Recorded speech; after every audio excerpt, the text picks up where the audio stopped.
그래야 반갑습니다. 처음 뵙지요. 그리고 제가 부산 사투리를 모릅니다. 부산에 왔는데 부산 말을 몰라서 죄송합니다. 오늘 말씀의 제목이 사랑 가장 큰 계명이라고 했는데 너무 고리타분하지 않아요? 다 아는 말씀인데 너무 잘 알죠.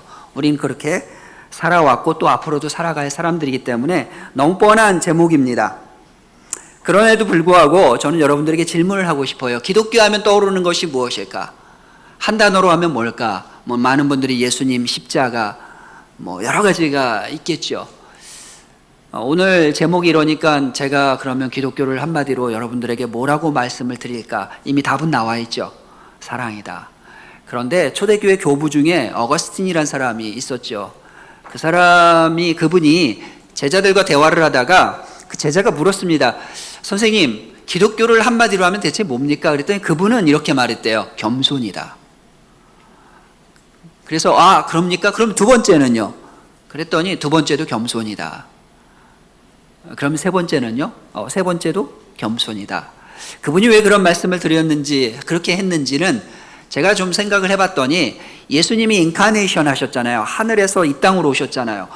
여러분들, 하나님께서 친히 하나님이신 이분이 인간의 몸을 입고 이 땅에 오셨다라는 게 이론상으로는 우리가 다 이해를 하지만 그게 얼마나 위대하고 엄청난 일인지는 생각해 보면 아실 수 있습니다. 왕이 굉장히 존귀한, 제가 살던 요르단은 왕정 정치예요. 왕이 있어요. 실제로 왕이 최고예요.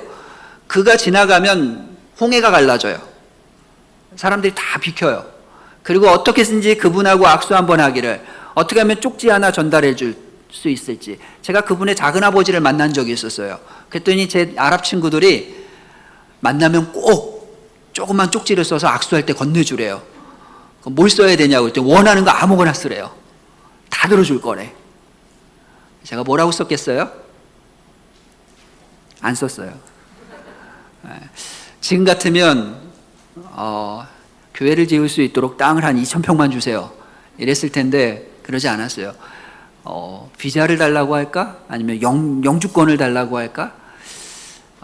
이런 여러 가지 생각들은 했지만 결국은 안 했어요. 아니, 한 사람의 왕도 아니고 왕의 작은아버지를 만나는데도 그런 권세가 있는데, 왕 중에 왕이신 하나님 아버지, 그분이 친히 이 땅에 오셨는데 그 모습이 세상 말로 그 꼴이 말 같지도 않았어요. 죄악으로 찌든 인생의 모습이었고요. 어린아이의 모습이었고요. 어린아이는 사람이 키우는데 제일 어려워요. 태어나면서부터, 글쎄요, 요즘은 몇 살까지 부모 품에 있을까? 죄송합니다.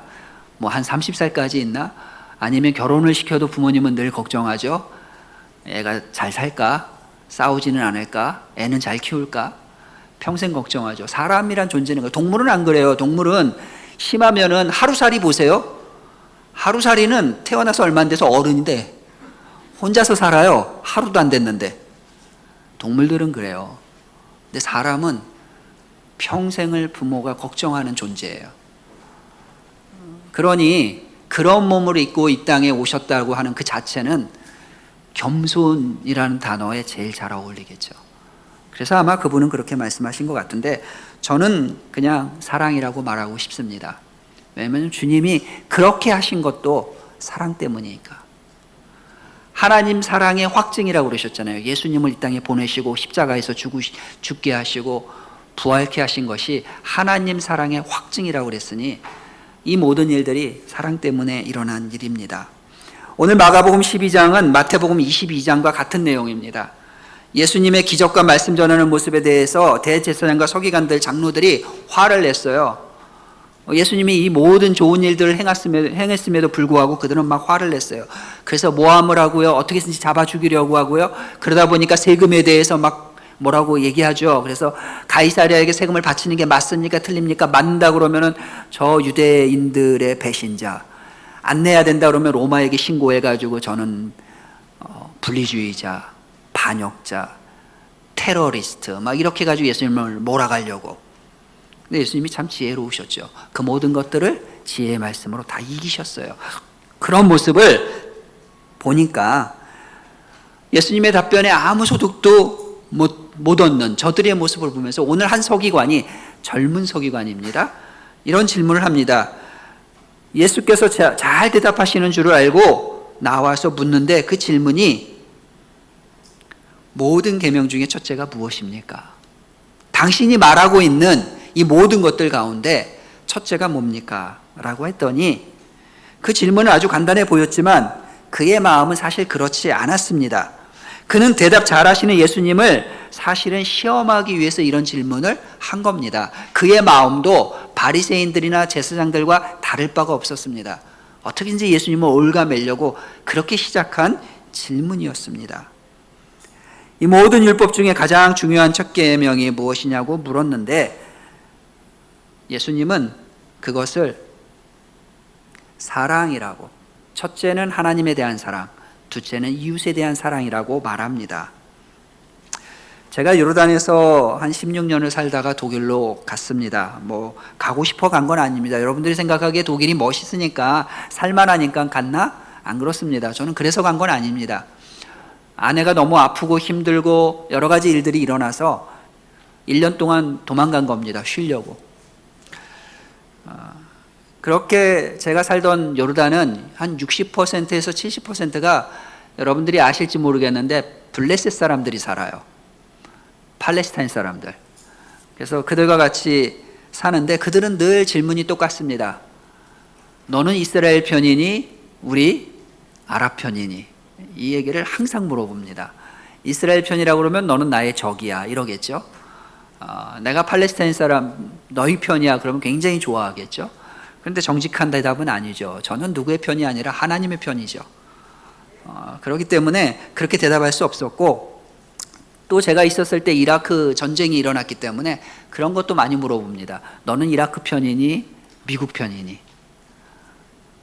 또 답은 동일하죠. 저는 누구의 편이 아니죠. 하나님의 편이죠. 그런데 제가 그런 질문을 들으면 이런 대답을 합니다. 나는 누구의 편이 아니라 하나님의 편인데 그 이유는 사랑 때문이다. 팔레스타인이 이스라엘이 서로 죽이고 싸우는 이유는 하나님의 사랑을 몰라서 그렇다. 팔레스타인이 폭탄 테러를 하고 이스라엘이 총과 칼로 폭탄으로 전투기로 무장한 아파치 헬기로 저들을 공격하는 것은 하나님의 사랑을 모르기 때문이다. 하나님의 사랑을 안다면 저들은 저렇게 싸울 수가 없다. 근데 진정한 하나님의 사랑을 모르는 건 저들뿐만이 아니죠. 그리스도를 믿는다는 우리는 어떻습니까? 하나님의 사랑을 아십니까? 그 아는 것이 여기에 머물러 있지 않나요? 그 사랑은 여기까지 내려와야 되고요. 여기서 머물러서가 되는 게 아니라 내 발과 내 손까지 또 내 입술까지 내려와야 합니다. 그것이 진정한 사랑이죠. 오늘 IS 문제나 아프가니스탄의 그런 문제들이 세계의 이슈가 되어 있습니다. 그 안에는 이슬람이라는 것이 있습니다. 이슬람은 사랑을 잘 모릅니다. 하나님의 이름이 99개가 있습니다. 이슬람 안에. 우리가 말하는 여호와 이레, 여호와 샬롬, 여호와 샤파, 별의별 이름이 그들 안에도 있습니다. 그들이 100개 하나님의 이름을 알고 있다라고 말하는데 세상에 밝혀진 건 99개라고 해서 99개의 하나님의 이름, 알라의 이름을 가지고 있어요. 근데 한 가지를 몰라요. 그건 숨겨진 이름이라고, 사람들에게 알려지지 않은 이름이라고 그들이 말해요. 근데 이 비슷한 이야기가 바울이 아덴에 가서도 그랬어요. 너희들이 참 하나님을 또 신을 섬기는 종교성이 크도다 이런 이야기를 하잖아요. 그런데 너희들이 알지 못하는 신에게까지 절을 한다 이런 이야기를 하는데 그 알지 못하는 신 한 명을 나는 안다. 그것은 세상을 창조하신 여호와 하나님이시다 이런 이야기를 바울이 하는데 저도 동일하게 이 말씀을 가지고 모슬림들에게 전도를 했어요. 너희들이 알지 못하는 그 100개의 하나님의 이름 중에 99개는 알고 있는데 모르는 그 하나님의 이름 하나, 그것이 사랑의 하나님이다. 왜냐하면 코란이나 이슬람 안에는 사랑의 하나님이란 단어가 없습니다. 수많은 알라의 이름이 있는데 사랑이 없어요. 하나님께서 사랑의 증거로 보여주신 분은 예수 그리스도이십니다. 그래서 그들은 예수의 이름을 몰라요. 그것이 사랑이라는 걸 모릅니다. 그래서 선교사들이 그걸 전하기 위해서 많이 애씁니다.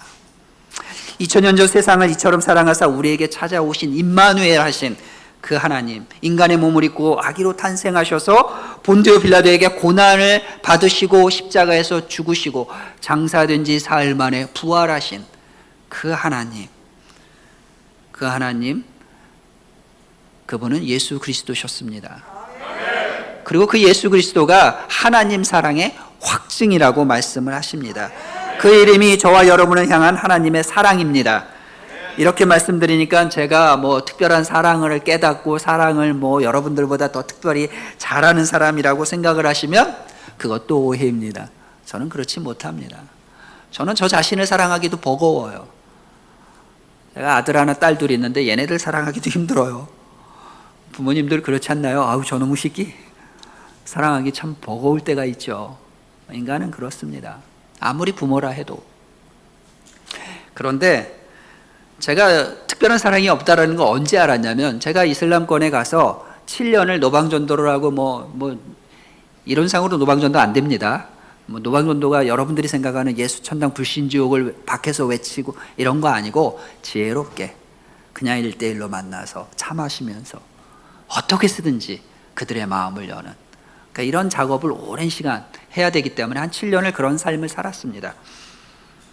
근데 제 안에 이 아랍인들, 모슬렘들의 사랑이 가득 찼어요. 얼마나 사랑했으면 거기까지 갔겠어요. 신대원 졸업하자마자 결혼하자마자 간 거예요. 전도사 때. 그러니 제 안에 얼마나 이 모슬렘들에 대한 마음이 뜨거웠겠어요. 다 사랑할 수 있을 것 같았어요. 무엇을 하든 오케이, 다 된다, 주 예수만 믿어라, 이런 마음으로 됐는데 제가 운전면허를 요르단 가서 땄거든요. 물론 중간에 한국에 와서 따서 요르단을 갔다는 얘기입니다. 제가 운전하기 싫어했어요, 전도사 때. 그래서 우리 목사님도 계시지만 전도사인 제가 목사님 운전하는 차를 옆에를 탔어요.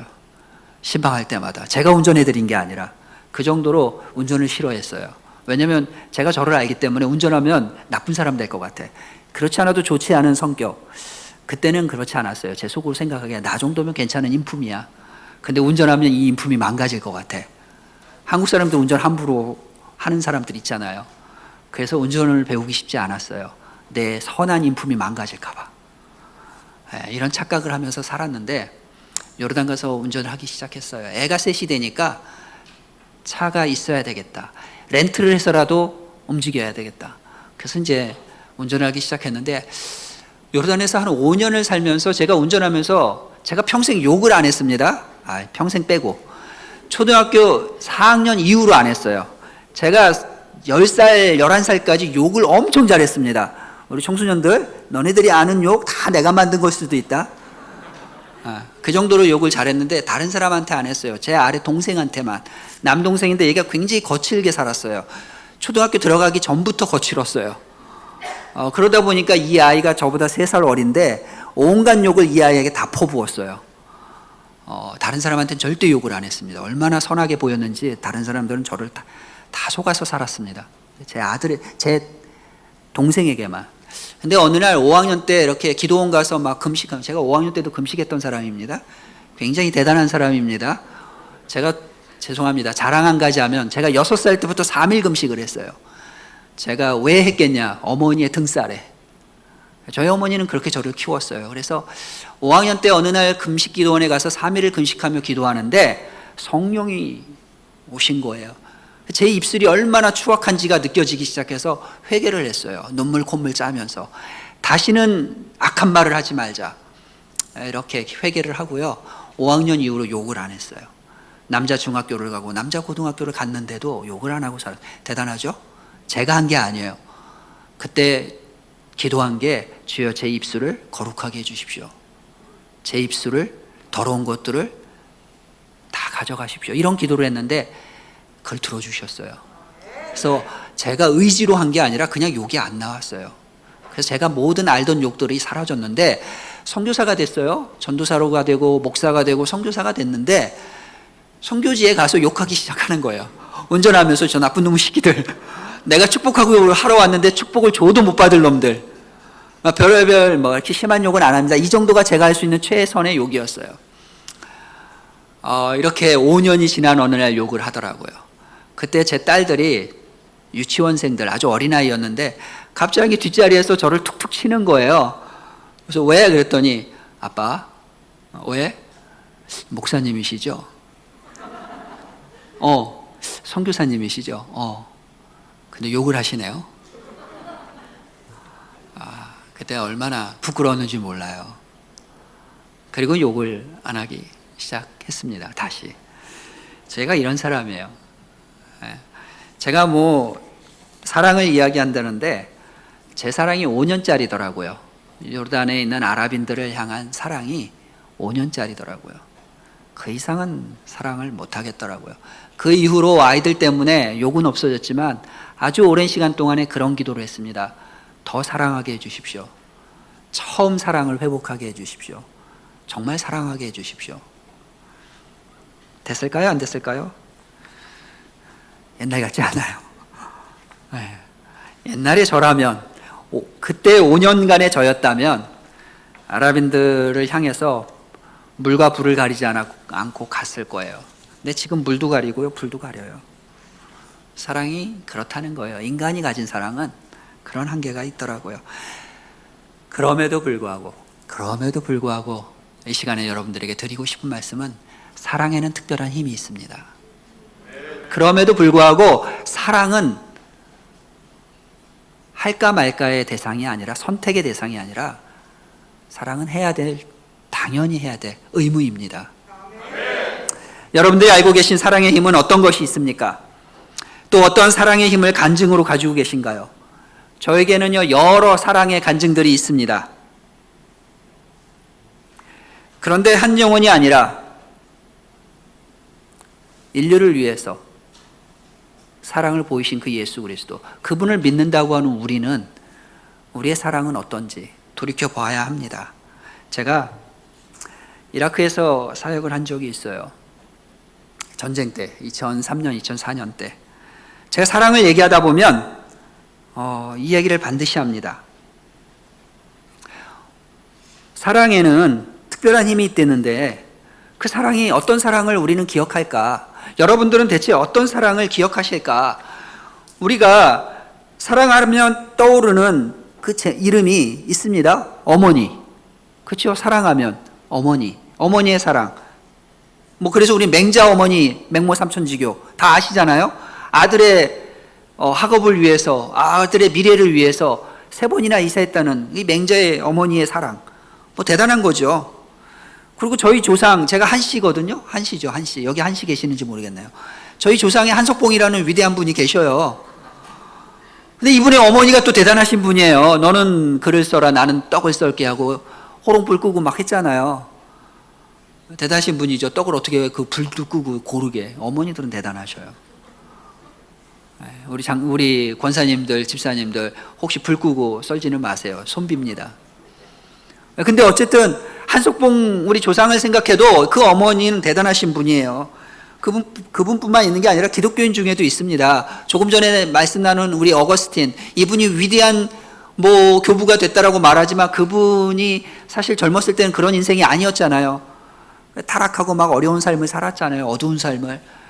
근데 모니카라는 그 어머니가 얼마나 기도를 많이 했어요. 그래서 어거스틴 얘기하면 반드시 모니카라는 어머니가 따라오잖아요. 대단한 분이었어요. 근데 제가 아는 어머니 중에 한 분이 더 계셔요. 우리 박성미라는, 모르시니까 잘 모르시겠어요. 모르실 거예요. 이 박성미라는 위대한 분을. 제 아내예요. 제 아내 이름이 박성미인데 어머니잖아요. 새 아이의 어머니. 저희가 이렇게 해서 사역할 때 여러 가지 우여곡절이 있었는데 제가 다 아는 말씀 안 드리겠어요. 그냥 살다 보니까 전쟁터에 들어가서 사역을 하게 됐고, 살다 보니까 납치도 당해서 죽을 고비도 넘기고, 하나님이 풀어주셔서 이슬람 땅이니까 사막에 끌려갔으면 아마 땅 팔아 묻혔을 텐데 하나님이 살려주셨어요. 그래서 제가 지금까지 사역을 하고 있는데 가족들을 다 데리고 용감하게 들어갔어요. 한날은 알아야 되니까, 어쩌면 우리가 이라크에 가서도 사역할 수 있지 않을까 하는 그런 마음에. 근데 그 들어가는 날이 하필이면 사담 후세인 아들이 잡히는 날이었어요. 자, 한 명은 잡히고 한 명은 죽은 날. 그래서 이제 차를 타고 쭉 가다가 바그다드라는 도시, 신바트의 도시, 바그다드에 들어가기 직전에 해가 져버린 거예요. 근데 전쟁 때 해가 진다라는 거 굉장히 위험합니다. 그래서 눈에 보이는 호텔로 그냥 들어갔어요. 바그다드 입구에 있는. 저희 사무실 겸 뭐 숙소가 있었는데 글로 안 가고 어두워지면 위험하니까 그냥 보이는 호텔. 근데 호텔이 이렇게 두 개가 서 있었어요. 마이크처럼. 큰 길을 사이에 두고. 그냥 이 호텔로 들어갔어요. 무조건 모르니까. 그래서 방 있냐? 다행히 있어서 그 당시에 11층이었어요. 굉장히 높은 호텔이었는데 11층에 올라가서 방을 잡고 쉬었어요. 너무 피곤하니까. 오는데 거의 24시간 걸렸거든요. 저희가 사는 암만이라는 곳에서 바그다드까지 오는데. 그래서 너무 힘드니까 들어가서 쉬었는데 밤 한 1시, 2시 됐는데 갑자기 막 지축이 흔들리면서 소음 막 폭탄 터지는 소리가 났어요. 그래서 저는 순간적으로 반사적으로 딱 일어났죠. 그러면서 아내와 아이를 딱 봤어요. 어떤 장면이 보였는지 아세요? 그 짧은 찰나의 순간에 아내가 새 아이를 안고 있더라고. 그때 알았어요. 여자는 약한 존재가 아니라는 거. 얼마나 빠른지 몰라요. 저는 침대에서 발딱 일어났는데 그 사이에 아내는 새 아이를 안고 있더라고. 어머니들의 위대함을 제가 이야기하는 겁니다. 어머니의 사랑의 위대함은 인간이 생각하는 것을 넘어가요. 초인적인 힘이 나옵니다. 그러면서 아, 이게 어머니의 사랑이구나, 이런 걸 또 봤어요. 그래서 박성미라는 어머니가 대단해요. 근데 그분만 그런 게 아니라 여기 계신 모든 어머니들은 그러실 겁니다. 내 아이를 위해서라면.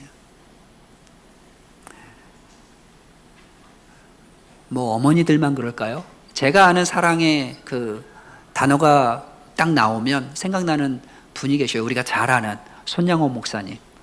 사랑의 폭탄이 있다면 이분은 핵폭탄이라고 그랬어요. 그래서 별명도 사랑의 원자탄이시래요. 그런 분이 계셨잖아요. 우리 믿음의 선조 중에. 대단하신 분이었어요. 이런 것들을 보면서 정말 사랑은 대단하구나, 우리는 이렇게 말합니다. 그런데 이런 게 아니라 이런 것들을 뛰어넘는 사랑의 그 사랑 자체이신 분, 이분이 예수님인 건 우리는 부인할 수가 없습니다. 제 인생에서도 사랑 때문에 제가 살아난 간증이 있어요. 이 말씀만 드리고 말씀을 좀 요약해 보고 싶어요. 제가 이라크에서 사역할 때 여러 가지 우여곡절이 있었다고 그랬잖아요. 근데 제가 일한 곳이 시아파들이 사는 곳, 시아파 뭐 순니랑 시아 뭐 이렇게 이슬람의 용어인데 잘 모르셔도 됩니다. 나중에 기회가 되면 공부하세요. 시아라는 종족이 있어요. 이슬람 안에. 근데 이 시아파 200만 명 정도가 사는 마을인데 그 도시에 들어가서 일을 했는데 처음에 일을 하고 들어갔을 때 우리를 받아주는 데가 없죠. 막 검문 검색하고 막. 그래서 처음 들어갔을 때 어떻게든지 입문을 열어야 되니까 그때 그 도시에는 미군도 안 들어갔어요. 그러니까 저희가 들어가서 대체 누구를 만나면 우리가 이곳에서 자유롭게 일하냐 그랬더니 시아파 최고 지도자를 만나래요. 세상적으로 보면 굉장히 무서운 사람이에요. 함부로 만나면 죽여요. 외국인들에 대해서, 특히 기독교인에 대해서. 뭐 탈레반이나 IS 같은 존재라고 생각하시면 돼요.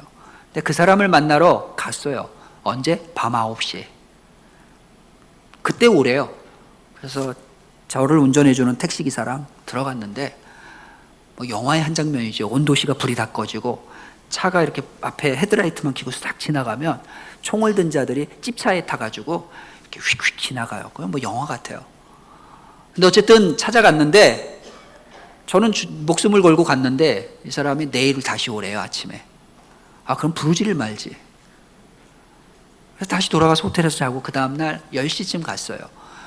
우리 교회 한 4분의 1 정도 되는 큰, 이 단상만 하겠구나. 4분의 1도 그랬어요. 이 단상만한 큰 거실에 글로 안내를 하는 거예요. 막 문 몇 개를 열고 들어갔더니, 딱 들어갔더니 이렇게 큰 거실이 나오는데 거기에 새까만 옷을 입은 수염이 이만큼 자란, 여러분들이 알고 있는 검은 아이들, 머리에 못 쓴 사람들 16명이 앉아 있는 거예요. 저는 혼자인데 들어오래요. 보통 아랍인들이 굉장히 프렌들리합니다. 굉장히 좋습니다. 그래서 오면 항상 상석에 앉으라고 합니다. 그리고 커피를 내오고 무엇을 마실래? 라고 물어봅니다.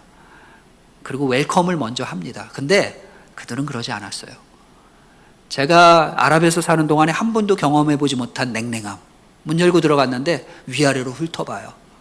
제가 먼저 아살라무 알레이쿰 인사를 해야 돼요. 알리쿰 무살람 뭐 받아는 줘요. 그러더니 대충 앉으래요. 원래는 상석으로 안내를 하는데 손님은 근데 그냥 대충 앉으래요. 대충 앉았어요. 그랬더니 자기들 16명 저를 이렇게 둘러싸고 앉으잖아요. 그래서 이제 뭐 어떻게 좀 도움을 받으려고 했는데 이들이 자기들끼리 막 쑥덕쑥덕 얘기하는 거예요. 그러면서 첫 번째 질문이 너 기독교인이니? 이렇게 물어보는 거예요. 제가 모슬렘 사역을 오래 했기 때문에 모슬렘과 어떻게 대화하는지를 가지고 있는 사람이에요. 근데 그때는 그런 게 필요 없어요. 그냥 속으로 기도했어요. 하나님 어떻게 합니까? 그때 4개의 단어가 하나의 단어죠. 사자성어가 생각났어요. 뭘까요? 정면 돌파.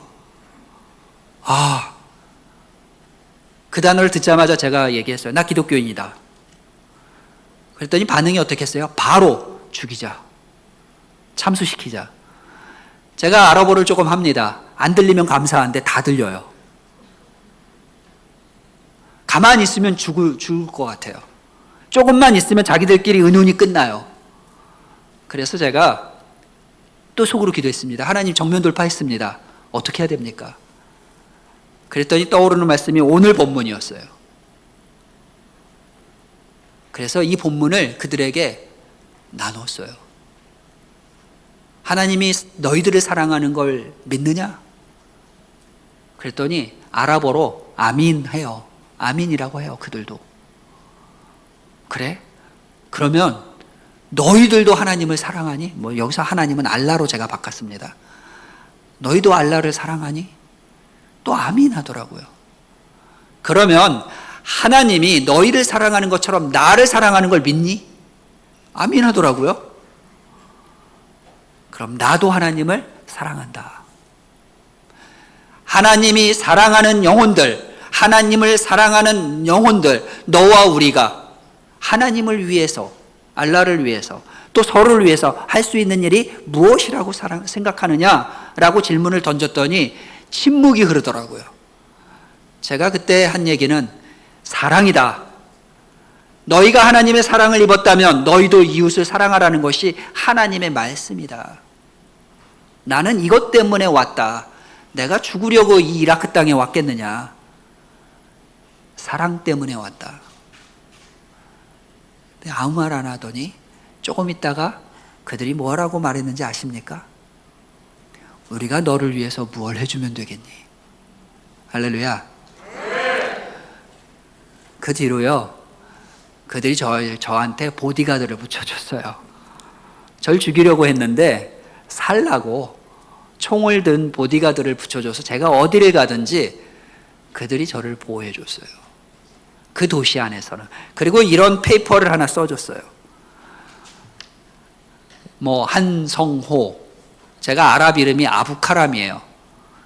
압둘카림 뭐 이런 이름 많이 들었죠. 카람이 제 아들 이름이 가람이에요. 이걸 아랍식으로 발음하면 카람이에요. 그래서 제가 아부카람, 무슨 말이냐면 가람이 아비 이런 뜻이에요. 맞잖아요. 제가 가람이 아빠잖아요. 그래서 아부카람. 그들이 저를 아부카람이라고 불러요. 이게 아랍식 이름이에요. 감사하게. 그래서 아부카람은 거기다 써놨어요. 아부카람 가로하고 한성호는 우리 시아파 도시 어디든 자유롭게 드나들 수 있고 이래도 된다. 그러면서 그들이 뭘 도와줄까라고 했을 때 저는 의료진도 내가 데리고 올 거고요. 돈도 제가 가져올 거고요. 일도 우리가 할 거다. 너네들은 우리의 안전만 책임지고 일할 수 있는 터전만 주면 된다. 이랬더니요, 4층 건물을 줬어요. 사무실로 쓰라고. 그 문서를 지금도 제가 독일에 가지고 왔어요. 이라크 갈 때 들고 가려고. 왜냐하면 미군이 뺐었어요. 저희 건물을. 자기네 경찰서 한다고. 나쁜 미군들이에요, 저한테. 4층 건물인데 극장도 2개나 들어있는 진짜 막 멋있는데 나중에 우리 찬양팀 와서 그 극장에서 막 찬양 부르면 진짜 멋있는데 근데 미군이 뺏었어요. 제가 미군을 사랑할 수가 없습니다. 예. 저에게 있어서는요, 이 사랑의 말씀은, 사랑의 하나님은 제 생명을 지켜주셨어요. 그리고 저를 죽여서 살인자가 될 그들을 살인자에서 면하게 해주셨어요. 그것이 사랑의 힘입니다. 제가 아는 사랑의 힘은 이런 것입니다. 요르단에서 사역하면서 감사하게 하나님께서 2개의 아랍교회를 개척하게 하셨어요.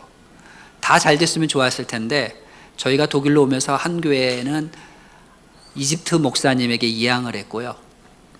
이제 요르단 자매랑 결혼한, 그리고 한 교회는 동역했던 한인 목사님에게 열심히 사역하시라고 했어요.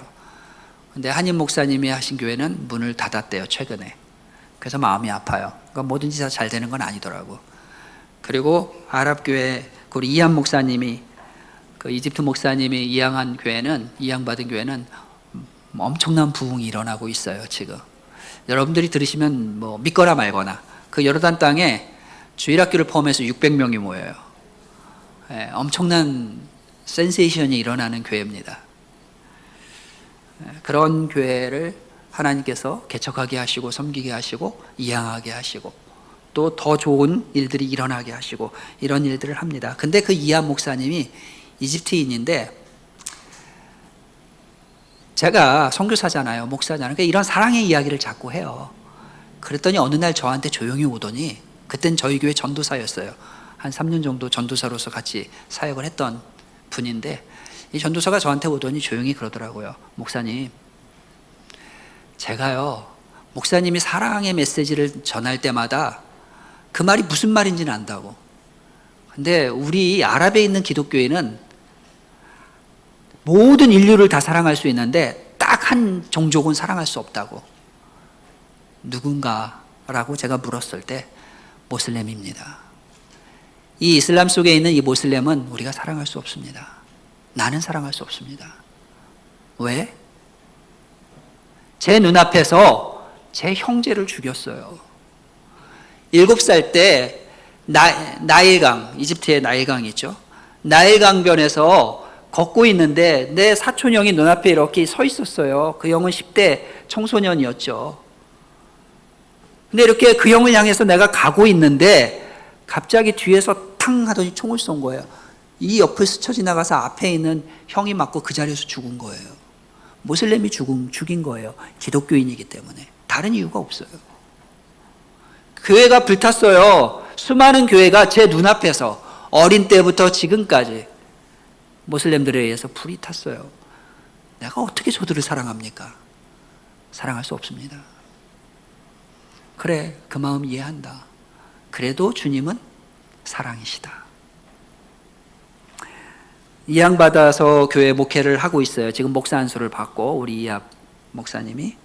근데 제가 매주 이렇게 예배 드리는 걸 사진을 보내줘요, 저한테. 그러면서 얼마 전에는 그러더라고요. 제가 2019년에 코로나 직전에 다녀왔어요. 격려차 또 보려고 갔는데 예배를 4번 드린대요. 목요일 날 2번, 금요일 날 2번. 거기는 노는 날이 금요일이거든요. 그래서 주일날은 출근을 해요. 그러니까 주일날 예배 드리는 교회가 많지는 않아요. 있기는 있어요. 정통 기독교인들이 있는 곳. 근데 저희처럼 모슬렘들이 많이 오는 교회는 그렇지 않아요. 그래서 목요일, 금요일 날 드리는데 왜 4번이나 드리냐면 좁은 공간에서 600명이 예배를 드리니까 나눠서 드리는 거예요. 그런데 어느 날 또 사진을 보냈어요. 그랬더니 막 무거운 짐을 지고 박스를 메고 어디를 가는 사진을 보냈어요. 이건 뭐니? 그랬더니 구호물품이래요. 코로나 때문에 어려운 이웃들에게 구호물품 보낸대요. 누구한테? 모슬렘들에게. 아니, 모슬렘 싫어하잖아. 근데 예배도요, 모슬렘 예배를 일주일에 2번 드리고요. 모슬렘들만 온대요. 또 기독교인들만 오는 예배를 따로 2번 드리고. 모슬렘을 싫어하는 사람이었잖아요. 자기는 사랑할 수 없다라고 이야기했잖아요. 그런데 지금은 모슬렘을 위해서 예배를 따로 드려요. 일주일에 2번. 그리고 그 무거운 짐을 메고 땀을 뻘뻘 흘리면서 나눠줘요.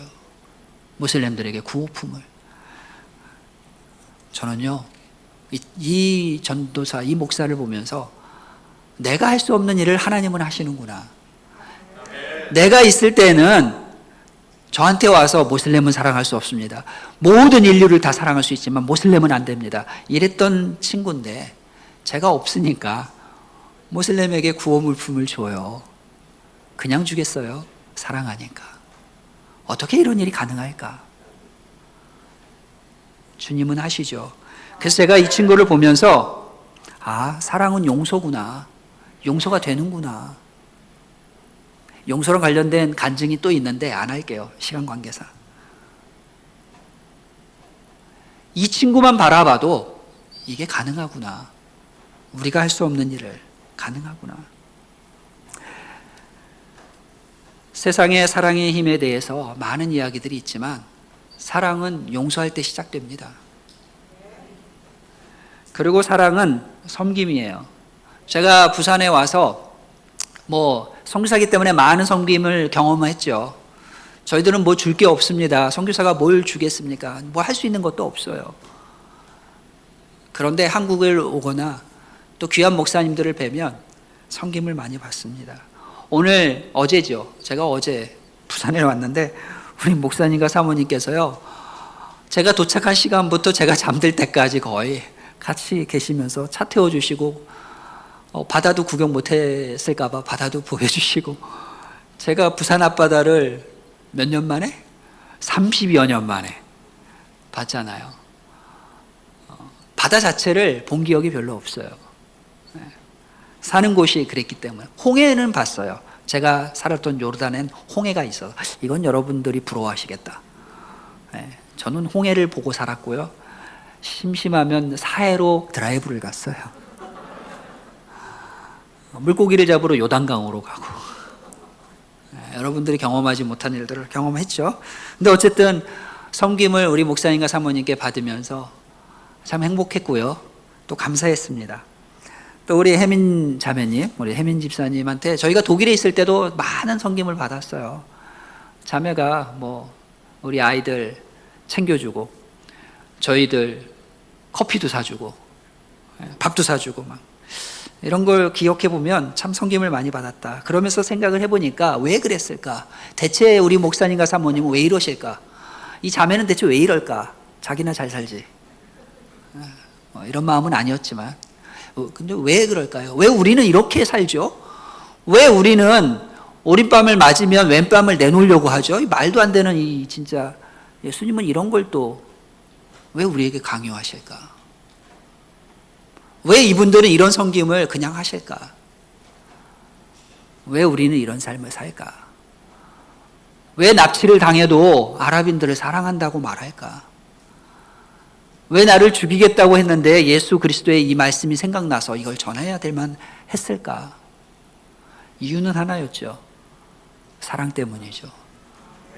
우리 목사님께서, 사모님께서, 우리 또 자매님이 우리를 사랑하니까. 사랑 때문에.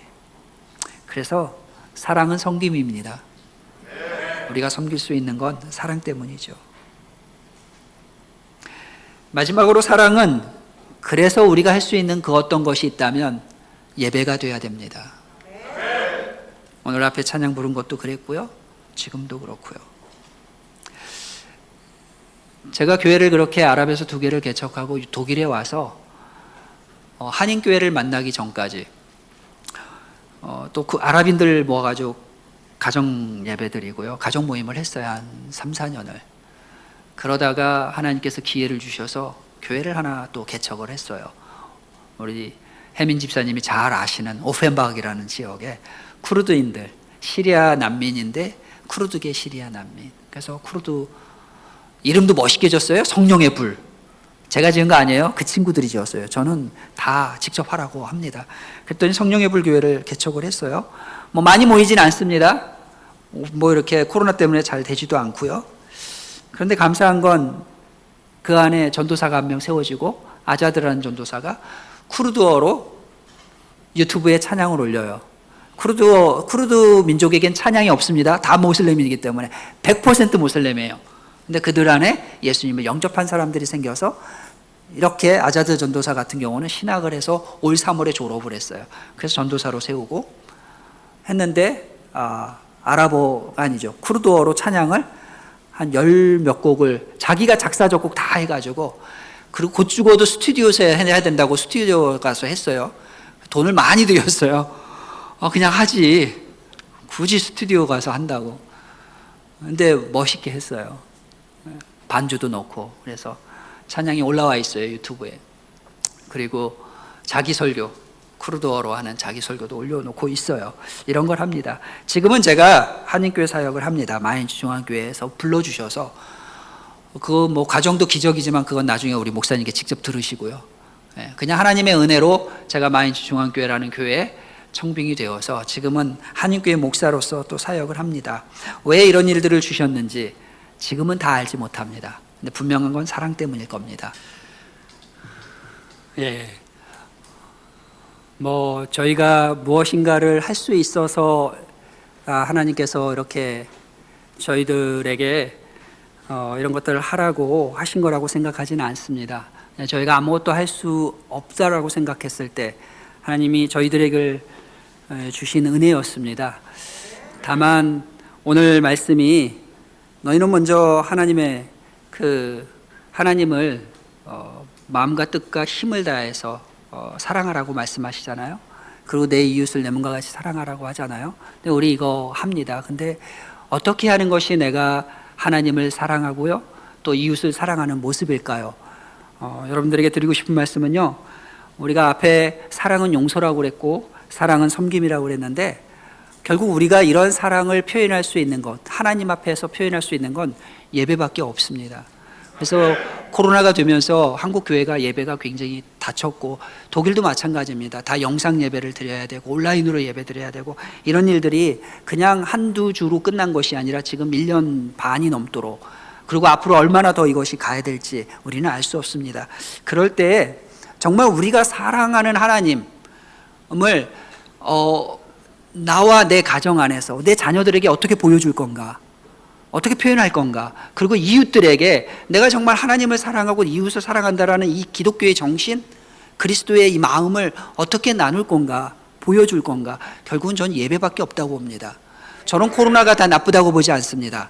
코로나가 우리에게 준 한 가지 굉장히 좋은 것이 있다면 진정한 예배자를 찾게 합니다. 누가 정말 예배를 진정한 마음으로 영과 진리로 드리느냐, 코로나가 밝혀줬습니다. 많은 사람들이 예배를 드린다고 영상 앞에 앉아 있지만 솔직하게 우리가 돌아본다면 잠옷을 입고 앉아 있을 수도 있어요. 영상을 켜놓고 내 모습은 안 보이게 줌을 꺼놓고 잠가놓고 내 할 일 하면서 들을 수 있습니다. 우리는 다 할 수 있어요. 그런데 그런 모습이 정말 영과 진리로 예배를 드리는 하나님을 사랑하는 사람의 모습일까요? 아니죠. 제가 선교지에서 있으면서 참 편했던 것이 한 가지 있다면, 아무도 저를 몰라요. 뭐 사막에 가서 내가 뭘 한들 뭘 알겠어요.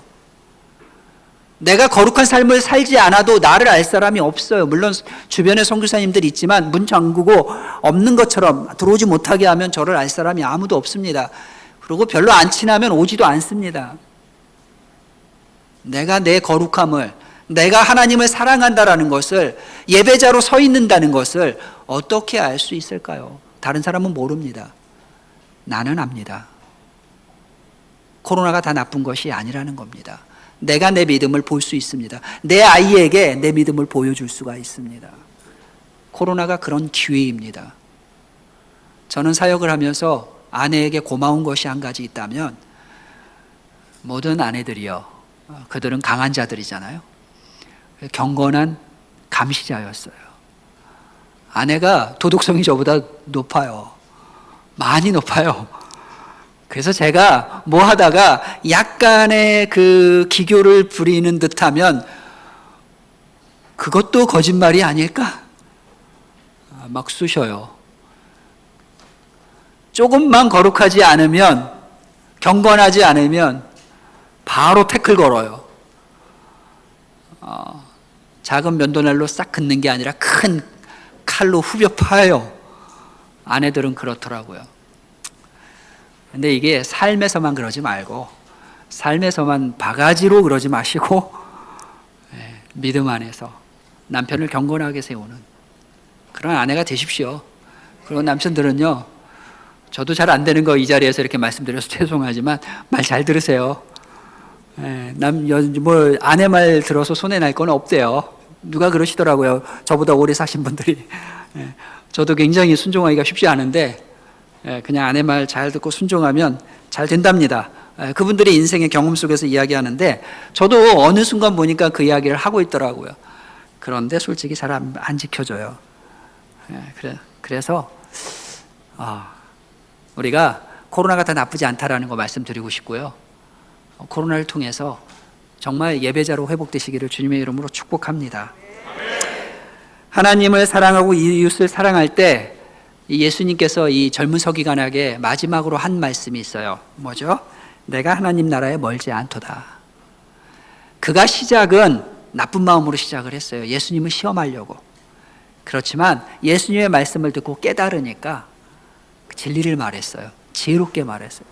그 말을 듣고 예수님께서 하신 말씀이 하나님 나라가 너와 멀지 않다. 그 안에 하나님의 나라가 있는 겁니다. 하나님의 말씀을 듣고 순종하는 사랑은 용서라는 것, 사랑은 섬김이라는 것, 사랑은 예배라는 것, 이것을 오늘 들으시고 순종하시는 여러분들 가정과 삶에 하나님 나라는 가까이 있습니다. 하나님 나라는 이렇게 하나님을 사랑하고 이웃을 사랑하는 저와 여러분 그리고 우리 교회에 있음을 믿으시기 바랍니다. 그리고 고백합니다. 사랑합니다. 아주 많이요. 찬양 부르고 싶지만 넘어가겠습니다. 제 카톡방에 써있는 찬양이 사랑합니다 나의 예수님, 사랑합니다 아주 많이요. 그리고 주님이 저에게 주시는 말씀은 사랑한다 아들아, 내가 너를 잘한다. 사랑한다 딸들아, 내가 너를 정말로 축복한다. 주님의 말씀을 믿고 사랑하며 섬기며 용서하며 또 예배드리는 저와 여러분이 되시기를 주님의 이름으로 축복합니다. 기도하겠습니다.